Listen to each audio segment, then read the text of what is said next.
Continuing here. So basically, being poor is nothing to be ashamed of, okay? Remember what your Bible says. Remember what Jesus said. If anybody's got something to be ashamed of, it's the rich. But the rich, if they're doing the right thing, okay, like I believe Trump is, then they too can be saved, okay? So the whole thing of condemning the rich isn't good, okay? Even though I myself don't give a crap about it until like I said, until I see the wound bound on the collective body of humanity where it's hemorrhaging.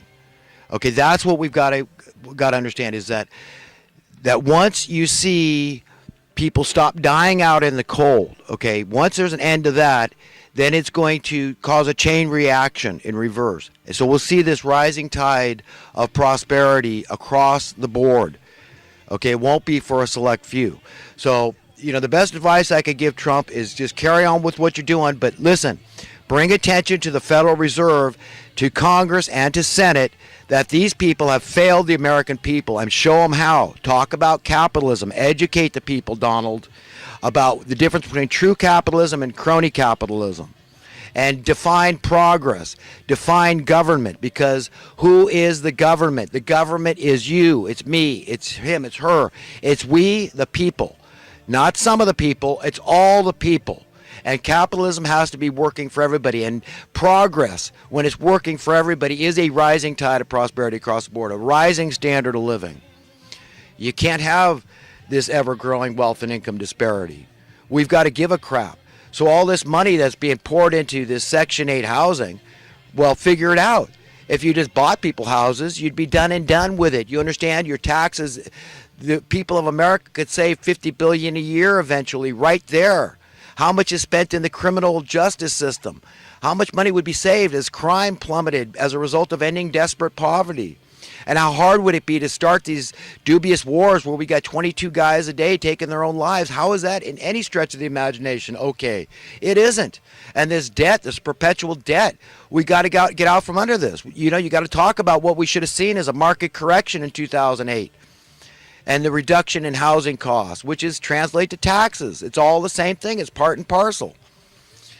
And so people want to say, oh, how bad this idea of a minimum guaranteed income is. Well, look, if you have checks and balances and you make sure that nobody is causing market manipulation and fixing prices and colluding in special interest groups, if you don't allow that, you have oversight and accountability, checks and balances, then you could prevent that. So you're not going to end up with what the Weimar Republic was, where they got to take, a wheelbarrow. That sounds so hyperbolic. I mean, why can't they just change the denomination like Zimbabwe did, where one bill is worth $1 trillion? So this whole idea that you're going to carry a wheelbarrow full of money to market is stupid. Okay, I don't know what the Weimarians, the German people, were thinking at that time, because that's a story about hyperinflation when people prescribe to Keynesianism or something like that, where you just print money and give everybody money.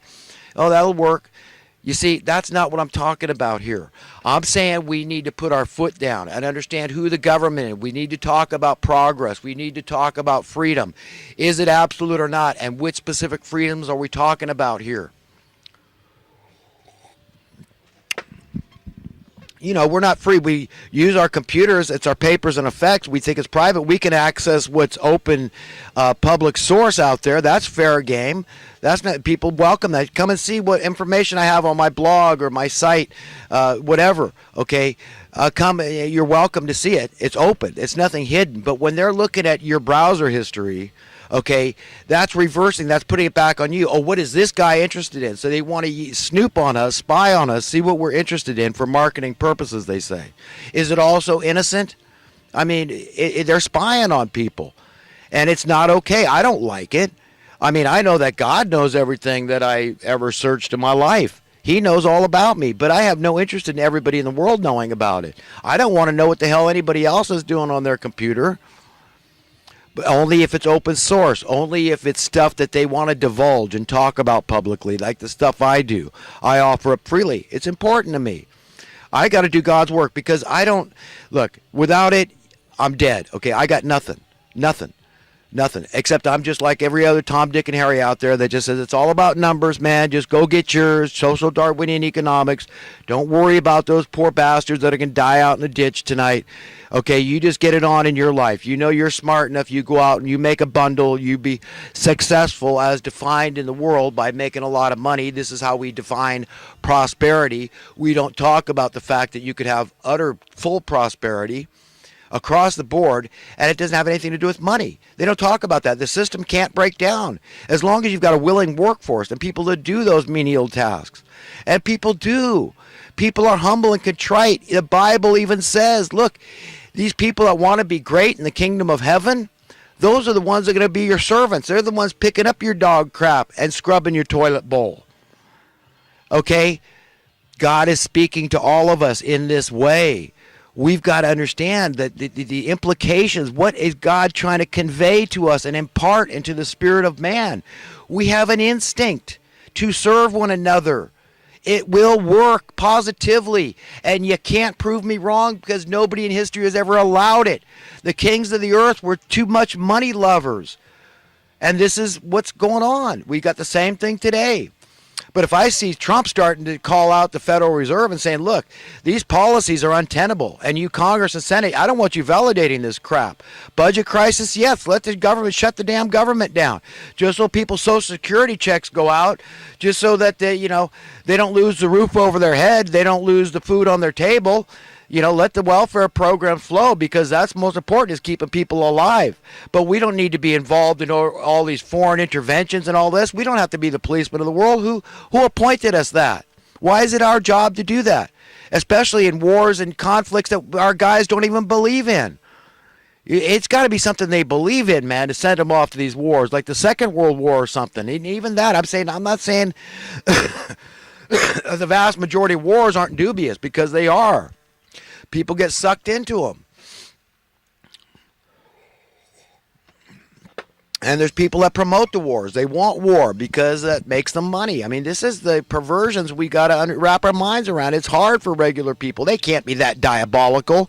You're just paranoid. You're just being cynical, they will say to a guy like me. I'll say, no, man. Look into it. They know what they're doing. They are that diabolical. They are that evil, that cruel, that cold and callous, that bloodthirsty. They are that devilish. Look into it. Find out for yourself. That's the way the world works. All these problems, these social problems that we have, these could have been fixed a long time ago. But people don't want it to be. All these establishmentarians don't want the problems fixed. They'd be rendered irrelevant. This is sick, man. We've got to understand that this disease is like, it's embedded. We're imbued with it. It's like it's in our DNA. It's like it stems from the fall of man. How are we so duped, deceived? Why are we in the depths, in the deepest, darkest corners of Babylon, and confusion and ignorance here and stupidity?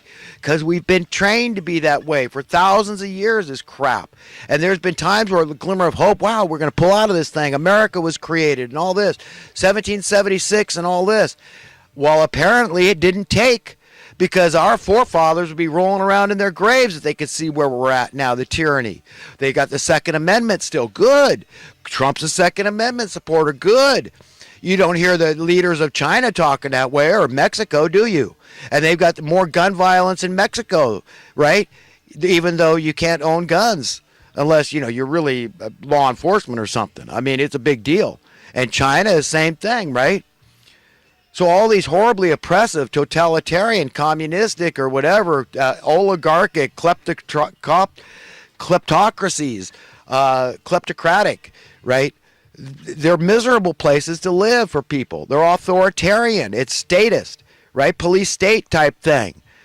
Okay, very Big Brotherish, very 1984, very Orwellian, and it's a bad scene, man. So we got some good things to protect here. We got the freedom of the Second Amendment. That's a gun rights freedom, right? And it's unequivocal, or should be. And it should supersede all the state laws, because like the Constitution says, it shall not be infringed. And if you look up infringe, you understand you can't touch it. You can't mess with it, okay? And so that's the way it is, and that's the way it should be. And I think that most people that prescribe to the Second Amendment are good, upright citizens, decent. They're into protecting the innocents. And so I support Trump on the Second Amendment thing. First Amendment too. Like I said, is super, super, super important.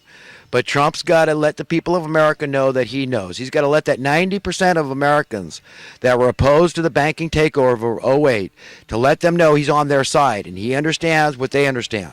Because we understand intuitively, instinctively, we understand a little bit about economics. We understand that there's supposed to be these things called market corrections, because capitalism has risk and there's competition, and without that, if the government takes that away through bailing out these reckless lenders and all this crap, what do you expect you're going to have? You're going to have a pile of crap, just like we have economically. That's what crony capitalism is, and all it does, it just produces communism and fascism. All this crap, it goes hand in hand, and it's just miserable for everybody. And this is something we've got to really understand. And Trump's got to get it, and he's got to let people know he gets it, and he's got to talk about it openly, not be afraid of these monsters. Say, look, if necessary, I'll take over the Federal Reserve, and I'll appoint new people in there. Because we want to know, is this a government entity or isn't it? And if it's not, then why are we spending taxpayer dollars protecting it with the FBI? Okay, no, if the Federal Reserve wants their security forces, we can't let people counterfeit and cheat us. Well, then you hire your own private security firm. Okay, let's talk about these things. And if I sound radical, I'm not. I'm a conservative. I'm fiscally prudent. I'm also very liberal. I'm an egalitarian. I'm a good American. I believe in the Constitution. Nobody has to be threatened by me in any way, shape, or form. I'm not taking anything from anybody. I just want everybody to be allowed to have and share in the bounty that God has bestowed upon us. That's all I'm talking about here, folks. That's it. So I'm a guy that wants the best for not some people. I want the best for everybody. And I want people to understand how we can get to point Z from point A where we're at now. But first, to get to point A, we got to turn this ship around. We got to get on a different set of tracks this train has to get on. And we got to get to that place. And this is all process, I believe. If we succeed, this indicates that really we are at that time the Bible talks about. The time before the return of Jesus, the end of the age and the beginning of a new age. Because otherwise, I don't think these evil people would allow it. They do the same thing to Trump that they did to JFK. Blow his brains out. Okay? But if they know that the heat is on and that their time is limited, and they better start, making their peace and getting ready for that little come to Jesus meeting they're going to have here any time, then, maybe really things are turning around and looking up. But ultimately, I'm always an optimist because I know God's will is done. All Bible prophecy, if it hasn't been fulfilled, will be fulfilled. Okay, that's it. It's as simple as sands running out in an hourglass. Whether Jesus takes 10,000 years to come back, 1,000 years, 100 years, 50 years, 20 years, 10 years, 5 years, 1 year, 1 month, okay? It's the same thing. Get ready. Get ready for that eventual, imminent, okay, unstoppable, inevitable meeting that we're going to have with our owner, okay? Jesus got all authority on the earth.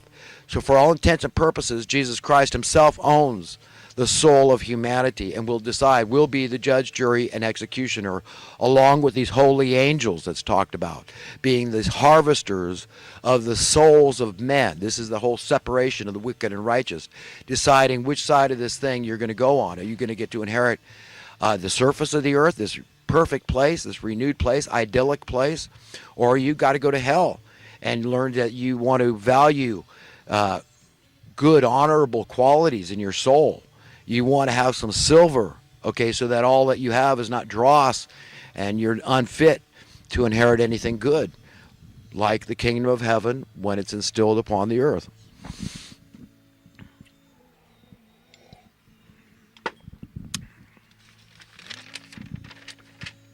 Okay, I'm going to go on to some talking points and thoughts, epiphanies I've had from this previous week, and hope to wrap it up in this tape here. Understand the implications of geopolitical and economic policy lag period. And I talked extensively on that in previous videos, but it takes a while, okay? It's just like anything. In order to turn a ship around, that's a pretty good analogy. It doesn't happen immediately. A ship cannot stop in its tracks. It takes time. So it's a slow, gradual maneuver. So be patient. Don't expect instant gratification. And I told you the evidence that you want to look for is a rising worth of your currency. That shows that Trump is making social, political, and economic progress. The single most important thing that he can do, okay, is to see that, because you will see a reduction in crime, in extreme poverty, in dubious war, in abortion, in debt, all these problems, okay? That's it. It all stems from the debasement, the deliberate debasement of your currency through manipulating your taxes. That's manipulating your cost of living. Fixing your taxes, fixing your cost of living. Same thing, taxes and cost of living. Two peas in a pod. It's the